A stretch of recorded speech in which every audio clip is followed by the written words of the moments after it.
జనసేన సేన సేన సేన జనసేన సేన సేన సేన సేన సేన జనసేన సేన సేన పాలించే పదవుల కన్నా సామాన్యుడి క్షేమం నిన్న ప్రజలందరి తరపున చెడును ప్రశ్నిస్తుంది జనసేన సేన సేన సేన జనసేన సేన సేన సేన సేన సేన జనసేన సేన సేన రాసైనిక కదలి రాసైనిక జనసేనానితో అడుగు వేద్దాం మనమిక జనసేన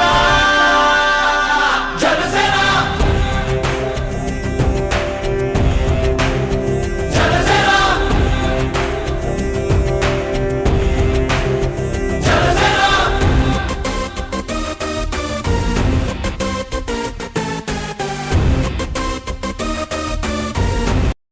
జనసేన పార్టీలో చేరబోతున్నటువంటి సందర్భంలో మాకు కుటుంబానికి ఇష్టమైనటువంటి దేవుడు సుబ్రహ్మణ్యేశ్వర స్వామి ఆలయానికి కుటుంబ సమేతంగా వచ్చి పూజలు నిర్వహించుకొని దేవుడి యొక్క ఆశీర్వాదం మా మీద ఉండాలి అని చెప్పేసి జనసేన పార్టీ మీద ఉండాలని చెప్పేసి ఆయన్ని ప్రత్యేకంగా కోరుకోవడం జరిగింది. మొన్న జనసేన పార్టీ అధ్యక్షులు పవన్ కళ్యాణ్ గారిని హైదరాబాదులో వారి నివాసంలో కలిశాను. దాదాపు 1 to 1 ఒక 2 hours ఆయనతో కూర్చొని అన్ని విషయాలు కూడా చర్చించాను. ఆయన కలిసిన తర్వాత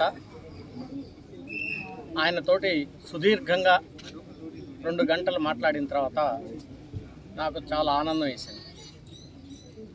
మంచి ఆలోచన ఉన్నటువంటి వ్యక్తి, రాష్ట్రాన్ని ఏ రకంగా అభివృద్ధి పదంలో నడిపించాలనేటువంటి ఆలోచనలో ఉన్నటువంటి వ్యక్తి పవన్ కళ్యాణ్ గారు.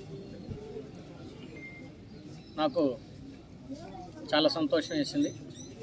ఈ రాష్ట్రాన్ని అన్ని విధాలుగా ఏ రకంగా అభివృద్ధి చెందే విధంగా ప్లాన్ చేయాలి.